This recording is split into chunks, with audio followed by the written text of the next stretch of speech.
गावात एक ब्राह्मण राहत होता. तो ब्राह्मण घरोघरी जाऊन भिक्षा मागून आणून उदरनिर्वाह करत असे. गावात तसेच 80 लोक राहत होते.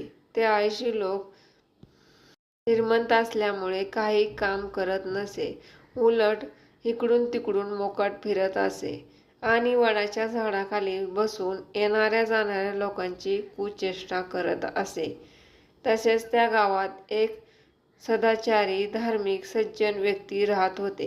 ते नेहमी आनंदी, समाधानी होते. ते माणूस दुःखातही आनंदाने हसतमुखत सामना करत असे. माणसाच्या आयुष्यात येणाऱ्या अडचणीमुळे तो कधीही निराश झाला नाही. तसेच त्या संतांची कुणी स्तुती केली तरी ते आनंदी होत नव्हते. तसेच त्यांच्यावर कोणी अत्याचार केलाही तरी ते त्यांच्यावर रागवत किंवा चिडवत नव्हते. ते संत त्याची तक्रार कोणावरही करत नव्हते व कुरकुरही करत नव्हते.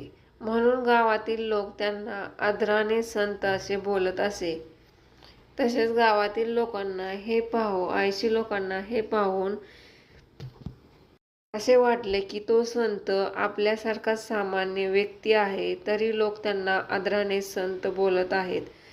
म्हणून त्या 80 लोकांनी त्या संताची परीक्षा घ्यायची ठरवली.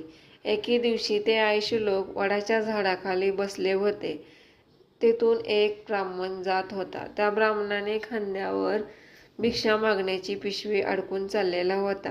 तेवढ्यात त्या 80 लोकांनी त्या ब्राह्मणाला अडवले आणि थांबवून घेतले. त्यावर ब्राह्मणाला ते म्हणाले, "हे ब्राह्मणा, तू जेवढी भिक्षा मागून आणतो तेवढी भिक्षा आम्ही तुला देऊ. त्या बदल्यात तुला एक छोटेसे काम करावे लागेल. ते काम केल्याबद्दल आम्ही तुला 51 नाणी म्हणून देऊ." हे पाहून ब्राह्मणाने विचार केला की आपण भिक्षा मागून आणत बसण्यापेक्षा आपल्याला जागी आपल्याला एवढी जास्त भिक्षा मिळत असेल तर आपण ह्यांचं काम करायला हरकत नाही. म्हणून ब्राह्मण त्या 80 लोकांना म्हणतो की मी तुमचं काम करायला तयार आहो. त्यावर ते 80 लोक म्हणतात की हे ब्राह्मणा,